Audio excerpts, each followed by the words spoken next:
ऐसा लग रहा है कि अब वही उनके लिए बप्पा हमरा वही उठे चलिए।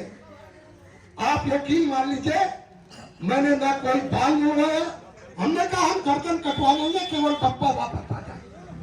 और बप्पा वापस नहीं आएंगे तो पैंथर साहब रोवा उखाड़ने वाले नहीं है। नहीं कराया, न तेरे ही कराई, न बड़ा ही कराई, न कुछ और करावा। देखो भैया, बिल्कुल है तनातन की नहीं। अब तुम पप्पा नाराज हो जाइए और ज्यादातर मौसा और जीजा नाराज होते। हमारी शादी हुई, शादी में हमसे लोगों ने, मेरी भतीजी की शादी हुई, मेरे और तमाम लोगों की, हमने कहा सुनो, शादी बहुत धर्म से होगी, अगर तुम्हें शादी करनी है तो ठीक, और शादी नहीं ठीक करनी है तो भी ठीक, क्योंकि बिना बहुत धर्म से, एक तो बहुत लोग केवल जय भीम के मान रहे हैं, बाबा भगवान बुद्ध को नहीं मान रहे, और जो भगवान बुद्ध को नहीं मान रहा है वो अपने मिशन को नहीं मान रहा। केवल एक काम, हाँ ठीक है, देखिए अगर मिशन को चलाना है तो आपको बहुत केवल एक काम कर लो, आप बौद्ध हो जाओ और प्योर बौद्ध हो जाओ, तुम्हारी सारी समस्या का निदान हो जाएगा। इन्हीं शब्दों के साथ मैं चाहता हूं कि हमारे बीच में सैमुअल सिंह है, पास्टर सैमुअल सिंह, ये राष्ट्रीय भारतीय मती समाज के अध्यक्ष हैं। मैं उनसे अनुरोध करूंगा आने, और देखो पवन भैया आ गए। पवन जरा जोरदार तालियों से इनका स्वागत करें। पवन कहते हैं जब भी कोई पैसे की जरूरत हो तो हम पास हैं, नहीं पास है, नहीं और उद्योगपति है, तो हम दूसरा के लिए उद्योगपति नहीं है, हम दलितों के लिए उद्योगपति हैं। इनका जरा जोरदार तालियों से इनका स्वागत करें।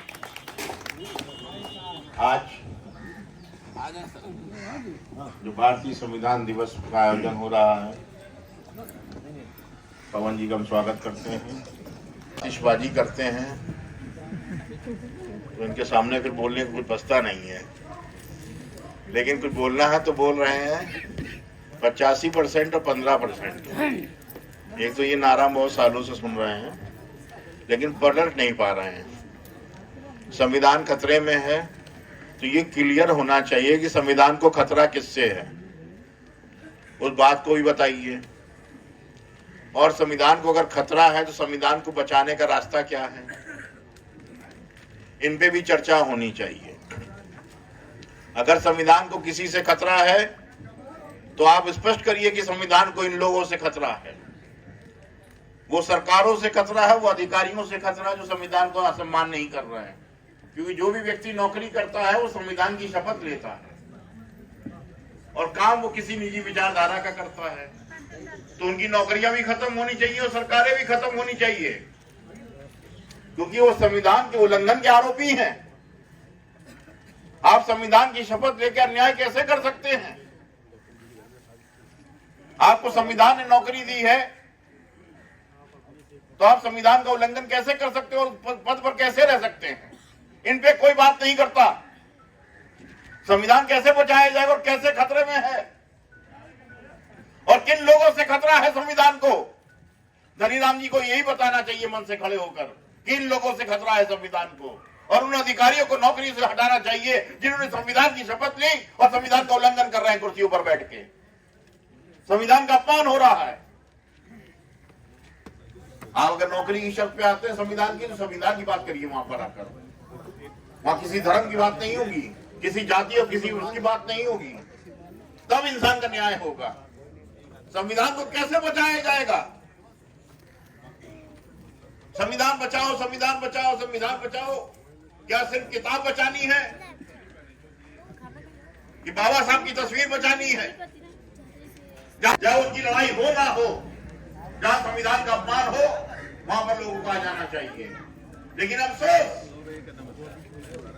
कि जब संविधान का अपमान किया जाता है, किसी धर्म संप्रदाय पर संविधान के विरुद्ध अपमान किया जाता है तो कोई बोलने वाला नहीं होता है। इसीलिए संविधान कमजोर होता जा रहा है। मैं ज्यादा बात न करते हुए इतना कहना चाहता हूं, संविधान तभी बचेगा जब हम सब जागरूक होंगे और अपने अधिकारों को पहचानेंगे। धर्म की लड़ाइयों से हमें अलग हो जाना है। हमें भारतीय संविधान की बात करनी है, और संविधान रहेगा तो देश भी एक रहेगा और देश की सरहदें भी एक रहेंगी। तो इसी के साथ कि देश की एकता अखंडता को बचाने के लिए तो उसके साथ खड़े होने की जरूरत है, और अगर खड़े नहीं हुए तो ये 100% झूठ बोलने वाला व्यक्ति एक ही आदमी है पूरे विश्व में। अगर कोई 100% झूठ बोलता है तो एक आदमी है। आप मनीषी सम्मानित मंच सभागार में बैठे सभी वरिष्ठ एवं कनिष्ठ साथियों, आज सभी लोग संविधान दिवस पर एकत्रित हुए हैं। वास्तव में इस देश को जैसे संविधान की जरूरत थी वैसा ही संविधान मिला। संविधान बनाने के लिए बहुत से लोग आए, लेकिन मना कर दिया। डॉक्टर बाबा साहब को ही चयनित किया गया। यह संविधान 2 वर्ष 11 महीने 18 दिन में तैयार हुआ और तैयार होकर भारत के प्रथम राष्ट्रपति सिद्धरामैया जी को सौंपा गया। परंतु उस संविधान में कुछ हमारे ऐसे मौलिक अधिकार हैं जिन पर हमें चर्चा करनी चाहिए। हम चर्चा नहीं करते हैं, और संविधान पर संविधान में अनुच्छेदों की चर्चा ना हो तो फिर वो अधूरा माना जाता है। इसी प्रकार से मैं 14 से आर्टिकल 14 से 18 तक जो समानता का नियम दिया गया है उसे हमें पूरे भारत में लागू करना है। समानता का नियम, हर क्षेत्र में समानता का नियम है। और 18 से 19 तक जो हमको एजुकेशन शिक्षा का दिया गया है उसे भी लागू करना है। शिक्षा हमेशा एक सी होनी चाहिए, शिक्षा पारदर्शी नहीं होनी चाहिए। हमारी जो शिक्षा हमारे सबसे निचले व्यक्ति को देनी चाहिए, वही शिक्षा हमें उच्च वर्ग को भी देना चाहिए जिसे इन्होंने बनाया है। इसके बाद 22 से 23 तक जो हमारे बच्चे पढ़ते हैं इस देश में, जो 18 वर्ष से कम आयु के हैं, उनके साथ उत्पीड़न किया जाता है। मंदिरों में, मस्जिदों में, होटलों में यह उत्पीड़न का अधिकार हमें मौलिक अधिकार में दिया गया है। 25 से 28 तक इस देश में जितने भी लोग हैं, कितने भी मजहब के लोग क्यों ना हो, वो अपनी अपनी मजहब के अनुसार अपना त्योहार मना सकते हैं। अपनी अपनी मजहब के बाद सबको शिक्षा का संगम दिया गया है। इसके बाद हमको जो है अनौपचारिक अधिकार दिए गए हैं। ये अधिकार शिक्षा का अधिकार से सांस्कृतिक अधिकार दिए गए हैं। ये सभी अधिकारों पर हमें चर्चा करनी चाहिए और सभी को मानना चाहिए। इसके बाद हमें आर्टिकल 32 में उच्च न्यायालय में अपनी याचिका दायर करने का अधिकार दिया गया है। उस अधिकार को जरूर माने। और हमारे जो कर्मचारी हैं, सरकारी कर्मचारी हैं, उनको भी अधिकार दे दिया गया है आर्टिकल 226 में, वो अपनी याचिका दायर करके और उत्पीड़न से मुक्त हो। ये संविधान है। संविधान में हमें हर प्रकार के दिए गए हैं। पहला आर्टिकल सबसे पहले आर्टिकल 13 के अनुसार दिया गया है। आर्टिकल 13 में ये कह दिया गया है कि प्राचीन काल के जितने भी जो रीति रिवाज हैं उनको छोड़ करके संविधान के अनुसार चले। क्यों नहीं चलते हैं? आप पढ़िए, शिक्षा इसीलिए कही गई है कि संविधान पढ़िए। संविधान अगर नहीं पढ़ेंगे तो आप अंधेरे में रहेंगे, और अंधेरे में रहेंगे तो आपको वो अधिकार नहीं मिल पाएगा। राजेश फौजी, जितेंद्र कुमार राजेश फौजी, इन्होंने 500 रुपए का दान दिया है। मैं उनका आभार व्यक्त करता हूँ। मित्रों, सभी से हाथ जोड़कर विनती है कि आप कृपया करके बैठ जाए। थोड़ी सी दूरी बढ़ जाए हम लोग की, कुर्सी की दूरी। आप इधर आ जाइए, इधर आ जाइए। कुछ महिलाएं भी हिस्सेदारी करें। सब लोग आकर बैठ जाओ। मेरी आवाज सुनाई दे रही है तो आकर बैठ जाओ। अब मैं बड़ी शख्सियत कानपुर के आप आ रहे यादव जी भी अपनी पूरी टीम के साथ आ रहे हैं। मैं उनका भी स्वागत करता हूँ। भाई डॉक्टर जितेंद्र जी से अनुरोध करूंगा कि हमें और अपने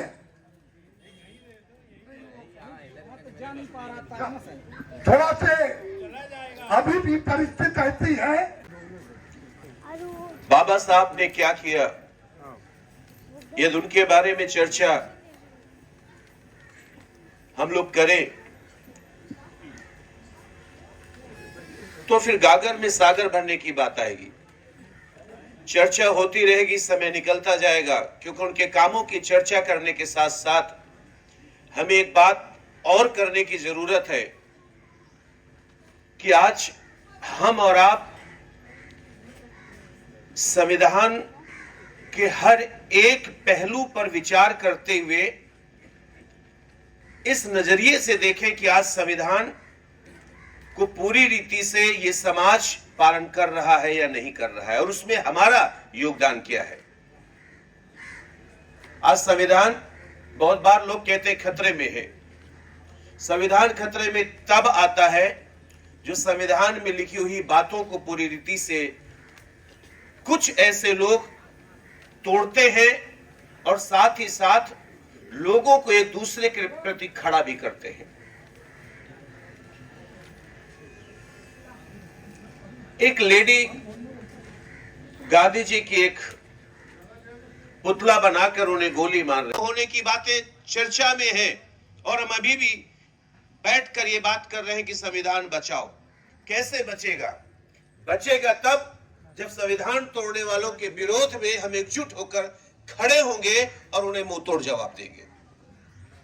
बहुत बार हम बाबा साहब की तारीफ करते हैं क्योंकि वो योग्य हैं, उन्होंने क्या किया उनके बारे में बात करते हैं, लेकिन एक नजर अपनी तरफ भी हमें डालने की जरूरत है कि हम क्या कर रहे हैं, हमारा योगदान आज के इस परिदृश्य में क्या है, हम क्या कर रहे हैं। अगर हम बातें करते रहेंगे तो कुछ चंद लोग संविधान की धज्जियां उड़ाते रहेंगे, संविधान को खत्म करने का कुचक्र करते रहेंगे।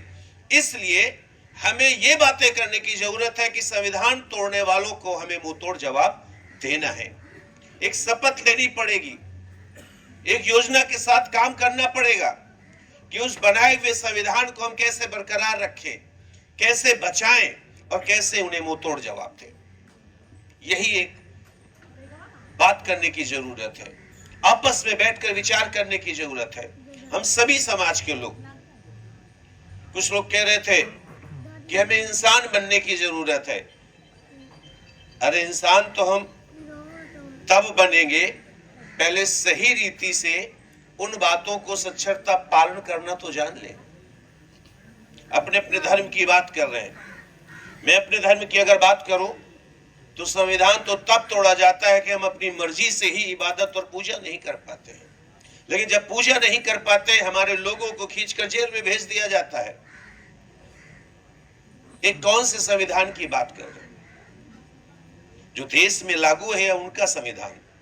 यदि वो अपना संविधान लागू करने की बात कर रहे हैं चंद लोग, जब हमें इबादत करने की स्वतंत्रता नहीं हो दे रहे हैं, तो फिर हम और आप लोग क्या कर रहे हैं? ऐसे लोगों का मुंह तोड़ जवाब देने के लिए क्यों नहीं आगे आ रहे हैं? आगे आएंगे तब ये संविधान बच पाएगा। मैं अपने ही बारे में बात केवल नहीं कर रहा हूं। आज सभी लोग सताए जा रहे हैं, तरीके अलग हो सकते हैं, फर्क हो सकते हैं। यही है संविधान को तोड़ने का कुचक्र, और इसके खिलाफ हमें और आपको खड़े होने की जरूरत है। यही संविधान दिवस सच्ची रूप से मनाने की हमें और आपको जरूरत है। तब यह संभव होगा जब एक साथ इनको जवाब देंगे। धन्यवाद। हमें राजेश जी ने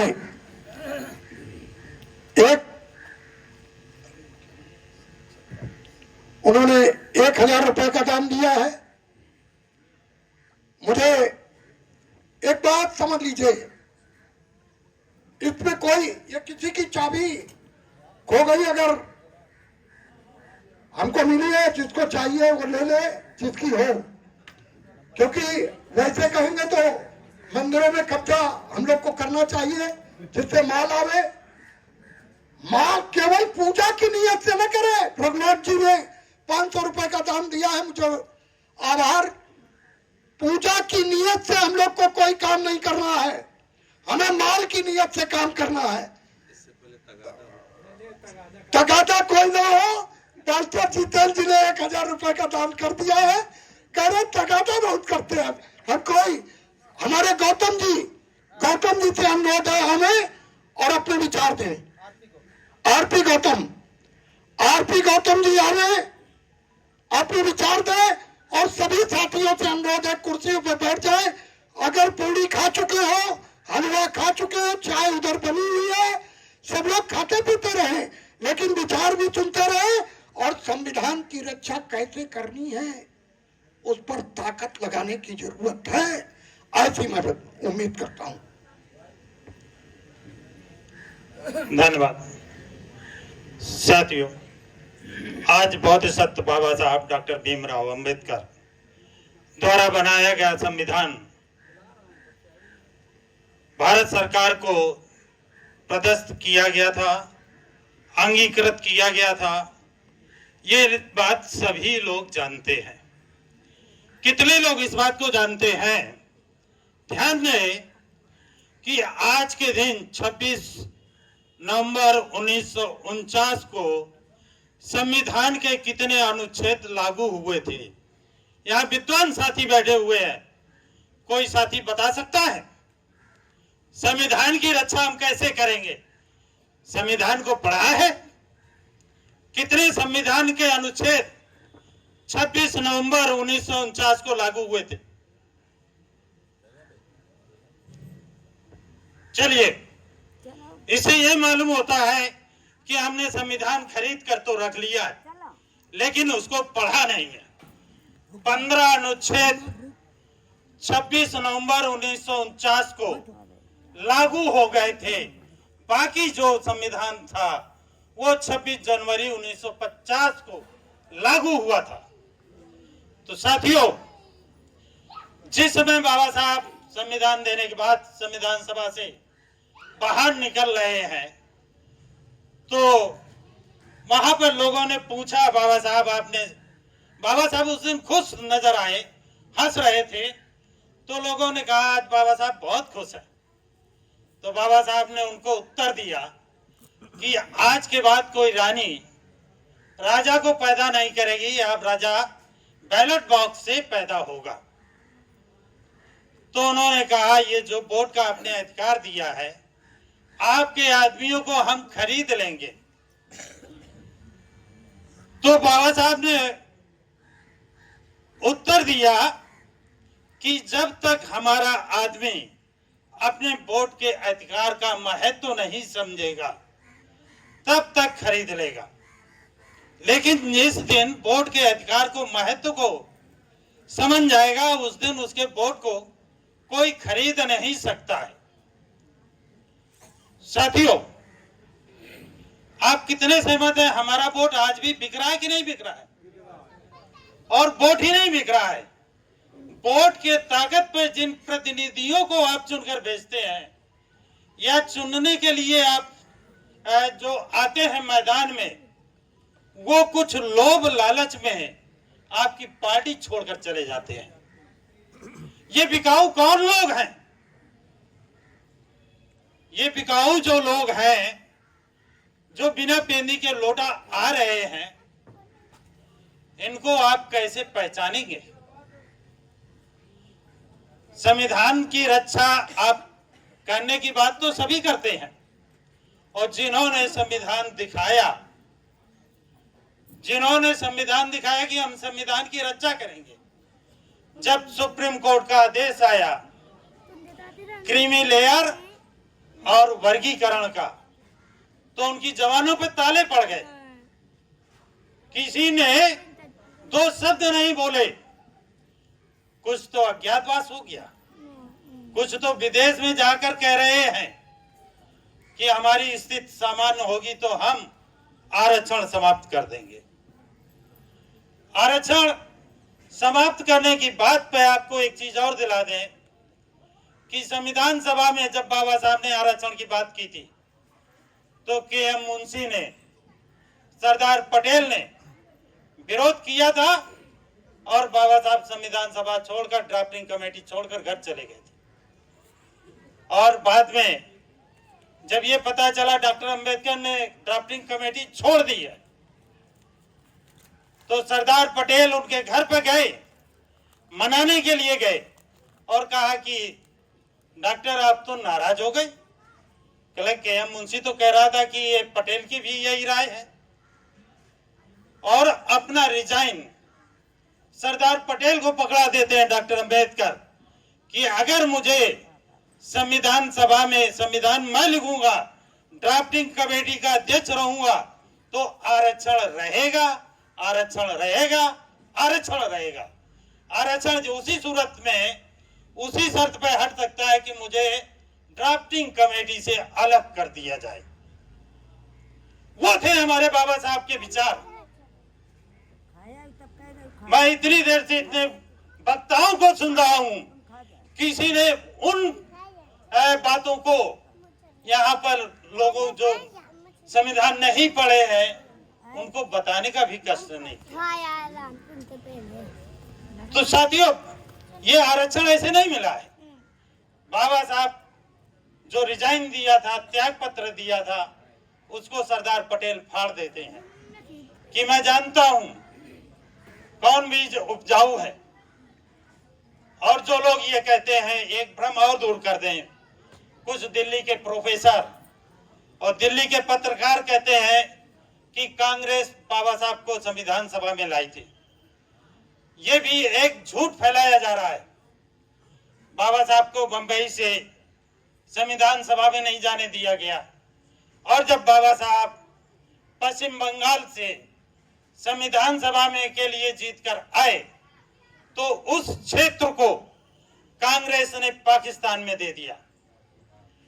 चूंकि भारत और पाकिस्तान विभाजन की जो फाइल थी उसका अध्ययन बाबा साहब ने किया था कि जहां पर 50% से ज्यादा मुस्लिम है वो पाकिस्तान में जाएगा, और जहां पर 50% से कम है वो भारत में रहेगा। तो वहां पर 60% हिंदू आबादी थी जहां से बाबा साहब चुनाव जीते थे। और इस फाइल को लेकर बाबा साहब सीधे लंदन जाते हैं और वहां पर ब्रिटिश पार्लियामेंट में प्रधानमंत्री से बात करते हैं, ये क्या है। तब वहां से कहते हैं, ब्रिटिश पीएम कहता है, राजेंद्र प्रसाद जो राष्ट्रपति बन जाते हैं, कि ये क्या हो रहा है। डॉक्टर अंबेडकर अगर संविधान सभा में नहीं जाते हैं तो मुझे भारत की स्वतंत्रता के विषय में सोचना पड़ेगा। तब आनन फानन में कांग्रेस अपने एक सांसद का इस्तीफा दिलवाती है और उस जगह से बाबा साहब को निर्विरोध संविधान सभा में चुनाव के लिए भेजती है। तो सच्चाई ये है, हमारे लोग सच्चाई नहीं जानते हैं। वो कहते हैं कांग्रेस ने भेज दिया था। कांग्रेस को डंडा किसने डाला? कांग्रेस ने तो बाबा साहब को पाकिस्तान भेज दिया था। तो ये चीजें हमारे लोगों को जानकारी होनी चाहिए। बहुत वक्ता लोग बैठे हुए हैं और टाइम ज्यादा हो रहा है, मैं अपनी बात यहीं समाप्त करना चाहूंगा। तो साथियों, सभी साथियों को मेरा जय भीम, नमो बुद्धाय।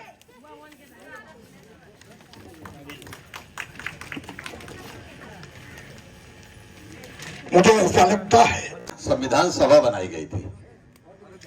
उस संविधान सभा का नेतृत्व आगे होने वाले राष्ट्रपति डॉक्टर राजेंद्र प्रसाद को दिया गया था।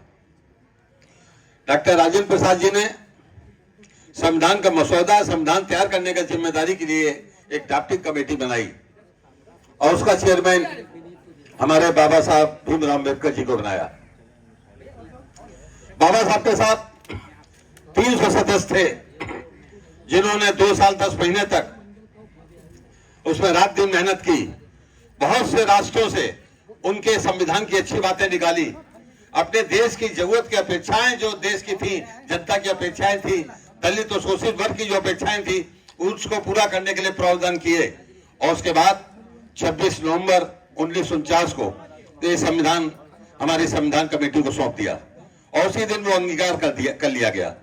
और फिर 26 जनवरी को 1950 को देश में लागू कर दिया गया। भाइयों, अभी कुछ लोग कह रहे थे, हो सकता है कि कांग्रेस में विवाद है, अभिव्यक्ति की स्वतंत्रता है, बहुत से किसने क्या कहा क्या नहीं कहा, मगर देश को संविधान देने का काम जिसपे आज हमको गर्व है, जो आज विश्व का सबसे अच्छा संविधान है, सबसे बड़ा लिखित संविधान है, देश के बहुत से राष्ट्र आज हमारे संविधान की नकल करके अपने संविधान बनाना चाहते हैं। ऐसे राष्ट्र भी आज देश में बहुत है, मगर अंतोगत्ता इस संविधान को देने का काम कांग्रेस पार्टी ने किया और इस संविधान को बनाने का काम बाबा साहब भीमराव अम्बेडकर ने किया।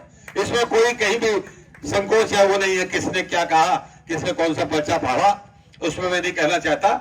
भाइयों, आज देश इसी संविधान में एक ऐसा संविधान बाबा साहब ने दिया जिसमें मौलिक अधिकारों में आपको बोलने की स्वतंत्रता दी गई, शिक्षा का अधिकार दिया गया, समानता का अधिकार दिया गया, आपको स्वास्थ्य का अधिकार दिया गया, आपको अपने धर्म को अपनाने का अधिकार दिया गया।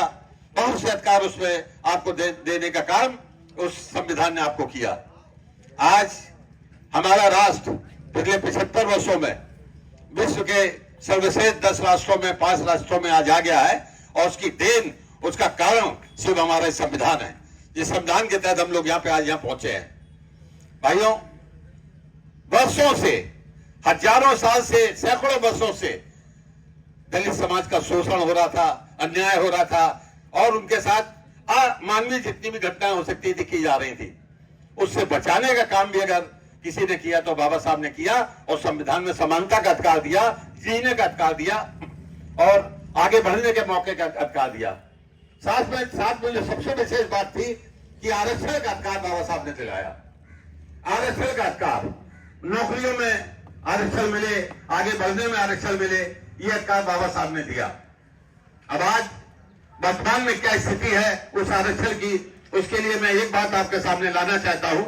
अभी 10 माह पहले लोकसभा में एक पूरक प्रश्न आया, एक पूरक प्रश्न लोकसभा में आया कि 9 वर्षों में कितने युवाओं ने नौकरी के लिए आवेदन किया और कितने युवाओं को नौकरी दी गई। जो आरक्षण का सबसे ज्यादा फायदा मिलना है उसकी बात मैं आपसे कर रहा हूं।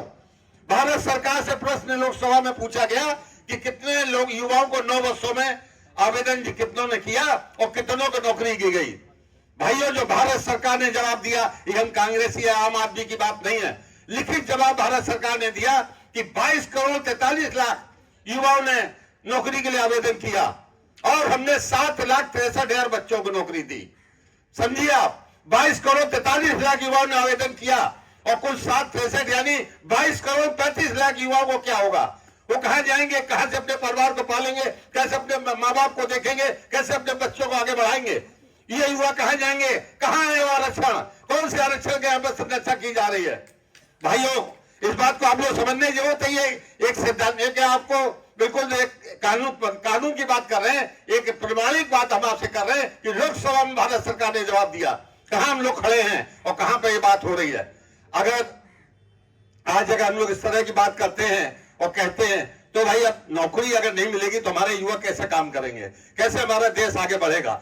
तो उसके बाद अभी जब लोकसभा का चुनाव आया तो लोकसभा चुनाव से पहले भारतीय जनता पार्टी के कई सांसद प्रत्याशियों ने, कई मंत्रियों ने कहा कि हम समीक्षा करेंगे, संविधान की समीक्षा करेंगे।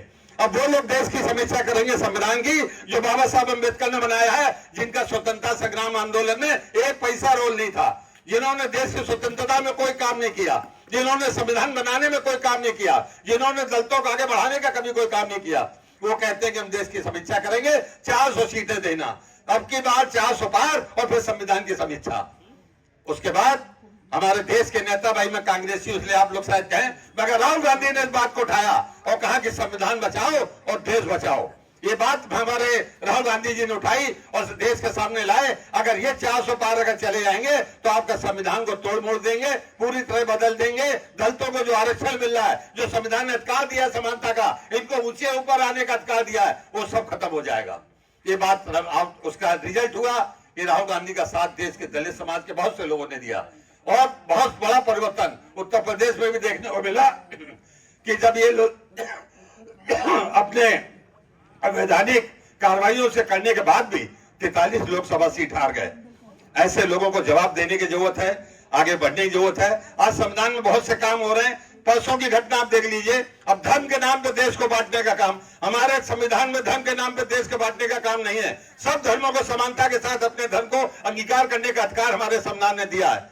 अब परसों आप देखिए एक एप्लीकेशन संभल में कोर्ट में आई, सुबह कोर्ट में एप्लीकेशन आई और दोपहर को उसमें ऑर्डर हो गया कि कल सर्वे करा लो। आज तक तो कभी हमने मर्डर हो जाता है, जिंदा जज साहब के सामने हत्या हो जाए, उसमें भी साल 2 साल 3 साल लग जाते हैं कोई निर्णय लेके आगे बढ़ाने में। उसी दिन एप्लीकेशन आई, उसी दिन कोर्ट ने निर्णय दे दिया कल सुबह सर्वे करा लो। उसके बाद में गोलियां चली, पत्थर चले, बाद आपने पूरे देश ने देखा, 5 युवा मारे गए। मेरा कहने का तात्पर्य धर्म के नाम पे लोगों को वर्गीकरण कराकर, विभाजन कराकर, वातावरण को सांप्रदायिक बनाकर ये सत्ता में रहना चाहते हैं, देश को बांट के रखना चाहते हैं, रोजगार देना नहीं चाहते हैं, संविधान की समीक्षा करना चाहते हैं। ऐसे लोगों को आज बचने की जरूरत है।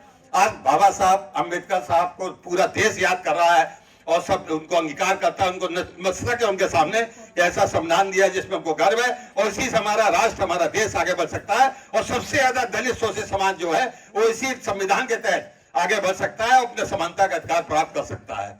इसके लिए हम लोगों को आगे लड़ाई लड़ने की जरूरत है। और मैं इसी शब्दों के साथ अपनी बात समाप्त करने से पहले एक बार पुनः हम सबका ये संकल्प लेना चाहिए हम लोगों को, इस बात के हम लोगों को पूरी तरह से पूरी ताकत से जुट जाना चाहिए। ऐसे लोगों को हम लोगों को बाहर करना है जो संविधान हमारा बिगाड़ना चाहते हैं, उसको विकृत करना चाहते हैं और संविधान की समीक्षा करना चाहते हैं। ऐसे लोगों से हमारे देश को बचाना है, आगे बढ़ाना है।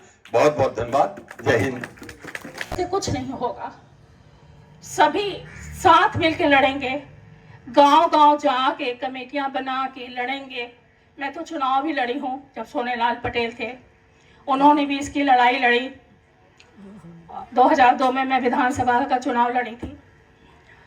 देखिए, जब तक आप बड़ी पार्टियों को जो आरक्षण मिला है, जो दलित हैं और जो ओबीसी हैं, ये लोग जितने भी बैकवर्ड हैं, जितने भी शेड्यूल ट्राइब हैं, इन लोग को तो टिकट दे दिया जाता है, लेकिन इनको सदन में बोलने नहीं दिया जाता है।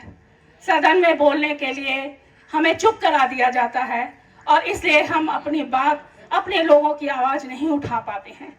इसलिए जो कांग्रेस ने भी कहा, राहुल गांधी जी ने कहा कि हम लोग से भी बहुत गलतियां हुई है और सच बात है, उनसे बहुत गलतियां हुई, उनकी पीढ़ियों से बहुत गलतियां हुई हैं।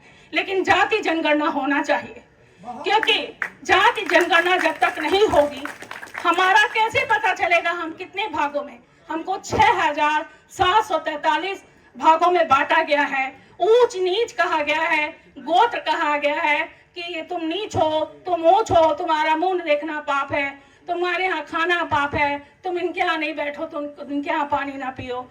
जब हम लोग भीमराव अंबेडकर की वजह से आज जो हम संविधान जिन्होंने लिखा है वो महान पूर्ण आत्मा है जो आज भी हम लोग के मन में जीवित हैं और उन्हीं की वजह से हम सब आप कुर्सी पे बैठे हैं, उन्हीं की वजह से हम लोग आज बोल पा रहे हैं। शायद हम लोग उनकी वजह अगर वो ना होते तो हम शायद पढ़ लिख नहीं पाते। मैंने भी 1984 में MSc किया ऑर्गेनिक केमिस्ट्री से, लेकिन मैंने जब समाज में देखा कि हमारे समाज में उत्पीड़न हो रहा है, हमारे समाज के लोगों को गालियां दी जा रही है, बोरे पे बैठ रहे हैं और हमें पाखंड कुरीतियों में डाला जा रहा है। आपने ये देखा जब से प्रधानमंत्री आए हैं, उन्होंने कोरोना के टाइम में मैं तो साइंस से पढ़ी हूँ इसलिए मैं जानती हूँ, डंडा बजाने से और सीटी बजाने से और घंटा बजाने से अगर कीटाणु मर जाते तो क्या बात है। दिया जलाने से आपने मैंने नहीं माना, ना मैंने थाली बजाई, ना ताली बजाई और ना मैंने दिया जलाया। मैंने अपने पूरे घर में लाइट जलाई थी और किसी की हिम्मत में, थाने के पास ही रहती हूँ पनकी में, किसी की हिम्मत नहीं थी कि मेरे पास आकर कोई बोल जाए। आपके अंदर हिम्मत होना चाहिए, जज्बा होना चाहिए, लड़ने का जज्बा होना चाहिए। लेकिन एक बात और भी है, जब कहीं लड़ाई हो सबका फोन आप लोग लीजिए और एक दूसरे को बुलाइए ताकि हम लोग भीड़ में जाकर हम लोग एक साथ अन्याय अन्याय जहां हो रहा हो हम लोग साथ रहें, तभी हमारी जीत होगी। अगर हम डंडा खाने से अगर बचते रहेंगे, मार खाने से अगर हम बचते रहेंगे तो हमारी कभी जीत नहीं होगी। हमें अपना अधिकार लेके रहना पड़ेगा, हमें अधिकार मिलना होगा।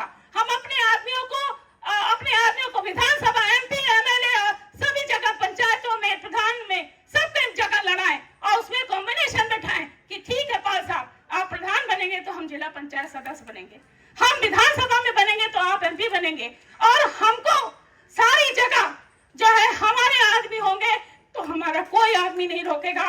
ये पुलिस, थाना, शासन, प्रशासन हमको कोई नहीं रोक पाएगा।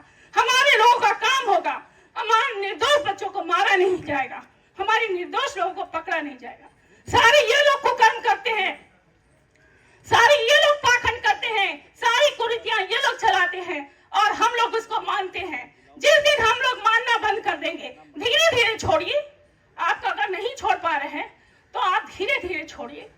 आप, हम नहीं कहते कि योगा गलत चीज है, जो मानना है वो मानिए, लेकिन जो पाखंड है, जो कुरीति है, उसको तो आपको छोड़ना पड़ेगा। और अपने आदमी को चाहे 10, चाहे 15, 20 कमेटियां बनाई एक जगह की, लेकिन सारे लोग एक साथ बात करने जाएं, एक मुद्दे पे बात करें, चाहे कांग्रेस पार्टी हो, चाहे कोई पार्टी हो। क्योंकि बहन जी हम लोग का मुद्दा तो समझ नहीं पाएंगी, क्योंकि उनको भी ईडी और इससे सबसे सीबीआई से डर है, वो कुछ नहीं बोलेंगे। इसलिए हमें उनको तो छोड़ना पड़ेगा और हमको किसी न किसी को पकड़ना है। अगर नहीं पकड़ना है तो खुद की एक बनाओ, बहुत सारे लोगों ने बनाया है, लेकिन अकेले चना भार नहीं फोड़ सकता। ये आप सोचिए, अकेला चना भार नहीं फोड़ सकता। हम लोग को साथ रहना पड़ेगा, साथ जिंदाबाद करना पड़ेगा, साथ इंकलाब करना पड़ेगा। इसी के साथ मैं आज भारतीय संविधान को सत नमन करती हूँ, जिन्होंने बहुत ही परेशानियों से इतनी पढ़ाई की, ऊंची पढ़ाई करी और उसके बाद उन्होंने एक संविधान बनाया। उसमें भी उनको कितनी परेशानियां आई, लेकिन उन्होंने भी कानून मंत्री से पद छोड़ा और उन्होंने एक हिंदुस्तान में ऐसा लिख दिया कि सभी को समानता मिले, सामाजिक समानता मिले, सामाजिक न्याय मिले और हमें समाज में उठने बैठने का एक अधिकार मिले। इसी के साथ मैं जय संविधान, जय भीम।